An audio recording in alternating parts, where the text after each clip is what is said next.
flavor from where I'm sitting. Today's dish is inspired by the fast-paced lifestyle loved by many people across the globe and, of course, across the continent as well.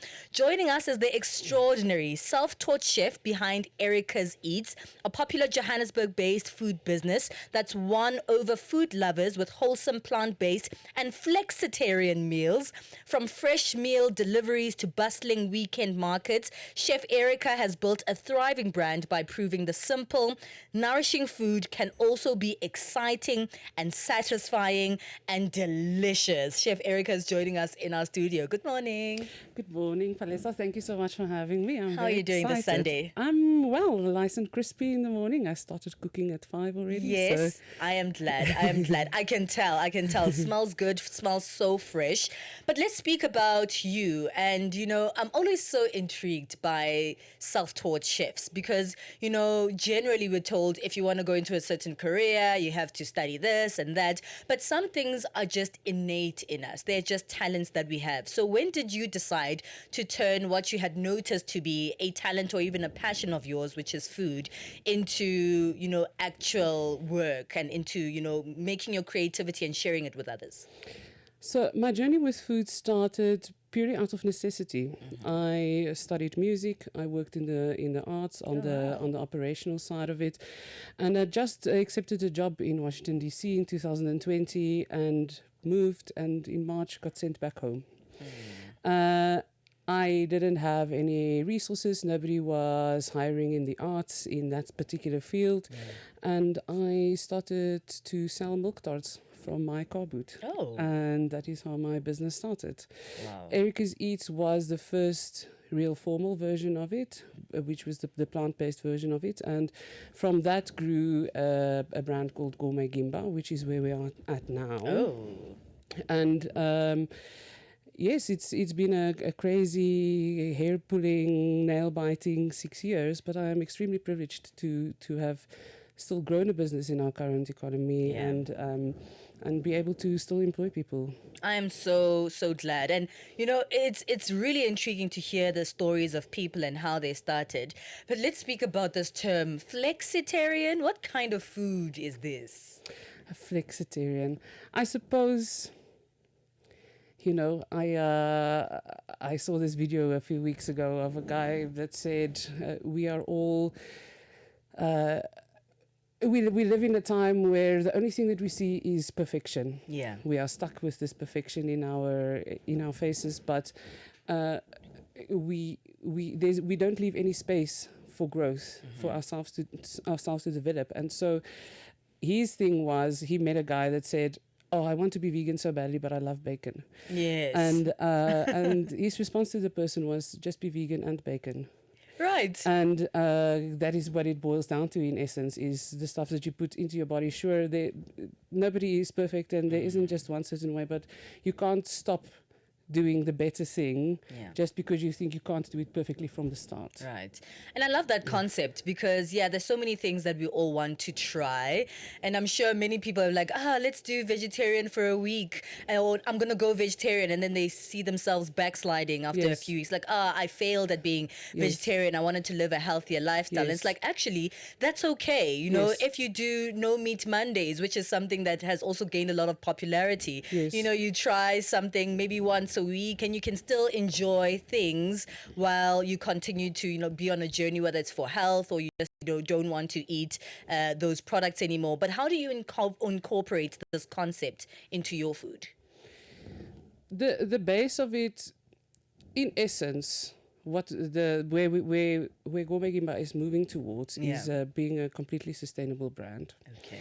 We want to be a brand that has a zero carbon footprint by the end of next year. Incredible. And we are doing this by cooking everything that we have from scratch. We don't buy bread, we bake it ourselves. Wow. We don't buy yogurt, we make it ourselves. And we've we've moved it into a broader circle of, we just started a partnership with an urban farm in Claremont, and they are growing beautiful organic produce from a place that used to be a dump site. Wow. And our summer crops have been in the ground for 6 weeks. Our onions are like 10 centimeters tall. So I think if you go from the point of inherently using real food, real ingredients, it is impossible for you to not live a healthy life, because you can be a vegetarian and eat slap chips every day. Yes, correct. You will still be eating vegetables. Yes, yes, exactly. I love that. And for someone who, like myself, I really love to garden. So it's also this that exciting process about eating food that's been grown or that you've experienced their growing journey. I might not have a big garden, but every time something comes out of it, I'm so excited to make something because I know exactly where that thing came from. I know how much or how long it took to grow. And I saw it grow from the ground up. And just that story alone also brings a new experience into the food. Chat about gourmet gimba, very interesting name, and I love that it actually brings in. It's almost like a contradiction, but it also works well together, right? Because a person, let me just give you a person that gimbas. When you say someone is a gimba, is someone who loves to eat, but sometimes that can sort of border on, someone who just like eats too much, a little bit of greed, right? Yes, totally. But something gourmet, something that's slow. It's something that's intricate, that's intentional, intentionally created. So in those two things, I mean, we are the gimbas, so I know where that comes from. But let's speak about the gourmet aspect, that intentionality in food, because usually people are like, okay, these days, like, oh, we're on the go. I don't really have time for this. So how do you incorporate, bringing time in a space where so many people don't have time, but they can experience intentionality in time through your food? So initially, Gourmet Gimbal, the menu for Gourmet Gimbal was developed by my co-founder, George von Berg, and in a phase where I actually went to go work in a circus in Paris. Okay. Which is Girl, you have lived an interesting life. What do you mean? So that was predominantly a bar menu that we traded with at markets and events. Okay. Within that, I realized that just chasing money and just selling units, it's a senseless pursuit. So I took a step back and started to think about how we can do it. And the thing is, we have so many amazing superfood grains on our continent, and so many amazing herbs and spices that we are not using ourselves because we are not aware of it. And we can, once you are aware of it, you can very easily quickly make something. So like, for instance, the okra chutney that I brought today. Let's speak about that. I would love to hear a little bit more about that. Tell me more. So the okra chutney that I brought today is a very basic chutney. It's just tomatoes, onions, okra, of course, garlic, ginger, chili, and sugar, and some mustard seeds and cumin. It was cooked within 5 or 10 minutes, very quickly, and you can eat it with anything. Today I paired it with a fritter. That the recipe for that I developed a few weeks ago. Everything here is part of recipes that I developed for catering. So we do very bespoke catering as well. Love that. And I froze some oxtail after deboning it into little slabs, and then I made a batter with maize, with pap, and I coated it and I deep fried it. Okay, hang on, I have to try that. Firstly, I want to say there's really nothing basic about a chutney, especially in spaces where we might have food around us. On the continent, there's so much food. We should have so much food. We have fertile land. We can make food. But most people only taste a chutney from a bottle. Yes. And that's problematic because there's so so many ways that you can actually experience. So many people have never actually had a chutney, Yes. right? Yes, Outside of yes. the ones that you find in a bottle. So it's Yes. incredible to see someone who's bringing in, real foods, African foods like okra, very popular in Yes. West Africa, Yes. and bringing it in and, combining it with something that you can have with a lot of different things. So let's Exactly. look at our spread. I do want to taste. So that's the oxtail pap fritter. What do you Yes. call it? I call it a slap-up poffertjie, which is something that I grew up eating. Okay, Without okay. the oxtail inside So is it. that Yes. this one? Okay, Yes. I'll just have one. There we go. Ooh, it looks good. I mean, these are ingredients that we eat all the time. I wouldn't Yes. expect you to deep fry something with maize. Yes. Because we see these as like, okay, these are just simple ingredients. If you have maize, you have to make pap. But there's Yes. actually so much that you can make Yes. from the everyday ingredients that we have every day. Exactly. And that brings you back to sustainability, doesn't Yes, it? yes. Because when we think about making good food or eating good food, we think that this food has to be sourced somewhere far away. It has to be imported. It can't just be the things that we find in our pantries and our cupboards every day. Yes. And you're changing that perception, because if there's someone that didn't know what this was, that eaten like, oh, this is so fantastic. Which part of the world did you Exactly. find it? Like, no, just here. Yes, yes, yes. This is where I found it. Yes. Okay, tell me more about the other other things on the stuff. spread. So on your far right, we have deboned chicken foot that we first boiled in some 6-gun, like The South African way. and then we deboned it, and we crumbed it and we deep fried it. Okay. And next to it is just some achar. It's just going with some achar. Hang on, which one is the acha? The one on the far Oh, right. the other Yes, one, okay. yes. And that's homemade as well, or just? No, yes, yeah, yes. Okay. Yes, I get you. Yes. And then we have, closest to me, we have a puffed sorghum bar, which is, you just puff sorghum in the same way that you would pop popcorn. And then I mixed it with dark chocolate and some good quality peanut butter and a bit of Sichuan pepper for a tang. Hang on, you can make popcorn out of sorghum? Yes, girl. No. Yes. Oh my god, I had no idea. And the thing about it is also sorghum is such a massive staple in so much of our continent. Yes, yeah. And it's so easy to make something that it's a superfood. It keeps you full, and it can be a treat at the same time. That is incredible. Okay, we're going to take a break. We'll hang out with Chef Eric a little bit more. We'll taste more of the food. This is delicious, by the way. And I'll give you a taste on it all. I love that chutney. It is decadent. It's 9:41 Central Africa time. This is Sunday Sauce. We'll continue after this. Este é o Caleidoscópio de Canal África, com Remo Samo e João Yabalá.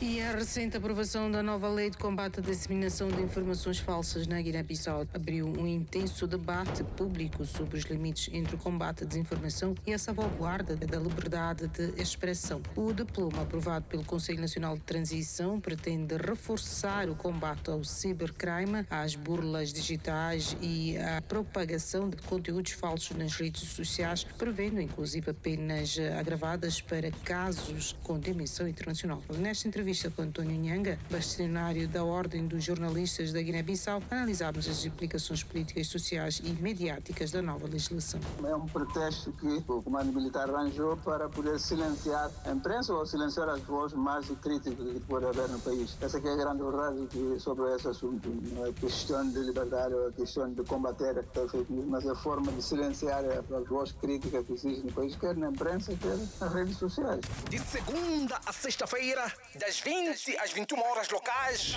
este é o Caleidoscópio de Canal África. Conversations are happening, and Channel Africa is at the heart of them. We tell the African story with clarity, pride, and purpose, reaching audiences that matter to your brand. Partner with us and connect your business with listeners across borders in multiple languages and markets. For partnership opportunities, sponsorship, or sales, email us at partnership@channelafrica.co.za. Channel Africa, the African perspective. Out and About with Palisatau, because life happens off script. It is still our Sunday sauce, and we're having a conversation with Chef Erica from Erica Eats and Gourmet Gimba. And she has a beautiful spread of food here. I had no idea you could pop sorghum like corn. So we're learning a lot of things here today. And these are things that we have to try ourselves, because what do you mean you can do that? But out of all this food, there's huge elements of superfoods. You know, okra is one of them in your okra chutney, the sorghum, a superfood from the continent. So locally sourced food, and food that is, you know, the kind of food that we eat here on the continent every day, but with a beautiful twist to it. I was just telling you, I think the rest of the world just caught up to chicken feet. Yes. Because they're so rich in collagen, and we've been eating chicken feet Ages. for a very, very, very, very, for generations and generations. And now they're realizing that, oh wait, you can actually make collagen rich food, not just, you know, by eating the chicken feet, but as a byproduct of like having the sauce and so on. So, you know, what kind of people are engaging with Gourmet Gimba or Erica's Eats on a daily, on a weekly basis? Our business is split into three legs. Okay. We first do the bar menu at festivals and events, which is doing great. The second leg of it I love baos. is I know, right? I mean, It's who so doesn't? fluffy, Yes, fluffy so Asian delicious. dombolo. Yes. And the second leg of it is we're specializing in doing crew catering. Okay. And the third of it is that we are doing very bespoke, very well researched catering. So the sorghum bars was actually something that we did for Sundown's press conference, and it was the sorghum was a nod to the family that owns the Sundowns and their Tswana heritage. The oxtail came from Italian. What do you call it? An Italian tractor brand that we worked with on a launch, and so there's parmesan in there. All of these things. The chicken feed is a product of a Nigerian menu that I did a few weeks ago. Oh, nice. So all of these things comes down to something that we are very serious about, and that is that we will never do processed food. Yeah. We will always do whatever we do with the best quality ingredients that we can get and source it within a sustainable community around us. I love that. I love that. Yes. Sounds incredible. Well, where are you? Where are you situated, and how do people engage with your food? We are situated in Melville, actually. Yay. We run a dark kitchen from Melville, and that's where we run all of our operations from. Okay. And people can engage with us on social media and basically book us. And Yeah. we are super open for any collaborations. So it's not a restaurant. It's not a restaurant. It's purely based on creating experiences for people with intention. I love that. So I love we are that. in a phase currently where we are more connected than ever, but less connected than we have ever been. True. And if we just what we want to create is a conversation around real food, but also create a whole space around real food and engaging with real people and having Yeah. real conversations, because we are lacking it. This is incredible. Thank you so much for coming. Thank you for this beautiful spread of food that I am about to really enjoy. I can't wait to try that sorghum, you know, dark chocolate, you know, what do you call it? It's a puffed sorghum bar. Okay, yeah, a bar, yes. Yes. A little chocolate bar. It's incredible. I'm still stuck though on that chutney. It's delicious. I want bucket loads of that chutney on everything. Okay. Once again, give us your platforms and where people can contact you. You can find us on Instagram and Facebook at Gourmet Gimba. And on there you will also find our contact details. So you can send us an email at info@gourmetgimba.co.za. Thank you so much, Erica. It was a pleasure to hang out with you today. Thanks for having And me. you look amazing, by the way. You know, let's add that in there as well, right? When you have Chef Erica at your thing, she's also going to be there and she's going to show up and she looks amazing. So that's just part of it. It's 9:47 Central Africa time. That's our Sunday sauce for the day. Vue d'Afrique avec Joe et Seba.